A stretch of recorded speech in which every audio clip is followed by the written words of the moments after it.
everybody, this is Judy at Judy in the Kitchen. Today I'm going to show you how I can make some really fast and simple banana oat cookies. Now this is not hard to make whatsoever, and it's just few ingredients, and I'm making half of the recipe, and the recipe is below in the description box. Now I have 1 cup of oats here that I've put through a food processor to make like a coarse flour with. You can see it's not really fine, but it is broken up. Now to that I'm adding 1/2 of a teaspoon of ground cinnamon. I'm also adding 1/4 of a teaspoon of baking soda. You can get away without the baking soda if you prefer, but I like it in there because it helps to lighten these things up a little bit. They're not quite as dense as they would be otherwise. And now I've got 1 banana that was frozen, and I also pureed this in the food processor. You can mash it up by hand if you want, but I like to do it in the food processor. It just makes it faster and easier, and really you can make this entire thing in the food processor a lot quicker than just mixing it up by hand like I'm doing here. Now two other things to add. I've got 2 tablespoons of, this is actually oat milk, but you can use any milk you choose. Why do I add liquid in there? You'll see recipes like this that don't call for added liquid. I like to moisturize those oats a little bit more than what you're going to get from just the banana alone. Now I've got 1/4 cup of add-ins of your choice. I just have 1/4 of a cup of raisins here. You can use your imagination. The sky is the limit on this. You can use nuts that are chopped up fine. You can use seeds. You can use dried fruit of any sort. You can use baking chips of any sort. And I have a long list of them, options down in the description box, and you can really just mix and match. You don't have to have 1/4 cup of any one item. You can just blend a variety of things.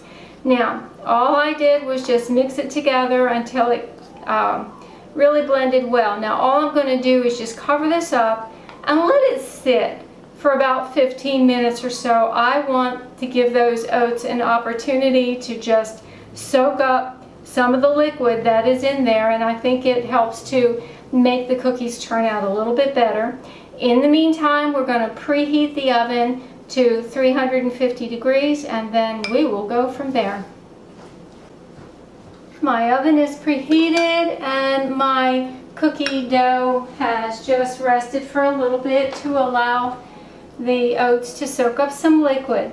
Now, obviously this is not an overly sweet cookie, but it works for those people who are trying to reduce the amount of sugar that they take in, and so it works for us. So now I'm using a number 40 scoop. This actually holds 1 3/4 tablespoons of dough, and I just scoop it and release it on there like that. If you don't have one, not a problem. You can use a couple tablespoons, just like that, and release it onto your parchment paper. Now this is a baking sheet lined with parchment paper. If you prefer to use a silicone mat, you can do that. So all I'm doing is just scooping it out onto here, and then it's going to bake at 350 on the rack in the middle of the oven for roughly anywhere from 13 to 16 minutes. It depends upon your oven and how much liquid is in there. Now you'll see in the recipe that the amount of liquid is variable. The amount of milk that we add to that is variable because bananas come in different sizes, and so you don't really know exactly how much moisture you are going to need until you get into it. And you see this dough is not sopping wet, but it does have a pretty fair amount of moisture to it.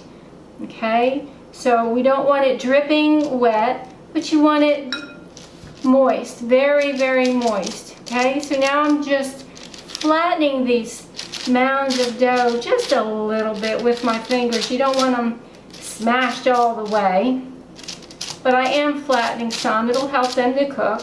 And you see I'm getting about 9 cookies out of this. I had a little bit extra dough, so I just put it on the couple that seemed to be a little bit smaller. And there we go. So now we're going to bake these anywhere from 13 to 16 minutes, and I'll let you know how long it takes and show them to you when they're done. Alright, you want to let these bake until they're good and set up and starting to brown a little bit. I like to let them go all the way, and I allow them to bake for 16 minutes, and you can see that it's set up and kind of dry on the bottom. These are definitely going to have a different texture than standard cookies, because to get that crispiness on the outside and crunchiness there, you would need fat and added sugar to it, which we don't have in these. My husband likes to think of these as little oatmeal cakes. I like to think of them as a cookie. You could use it as a breakfast cookie if you want. But they're nice and tender, and with that baking soda added in there, it gives them just a little bit of fluff, so they're not quite so dense. You could leave that out if you wanted to. Do give this a try sometime and let me know how it works for you. We enjoy these cookies. I hope you do too. This is Judi at Judi in the Kitchen. Bye for now.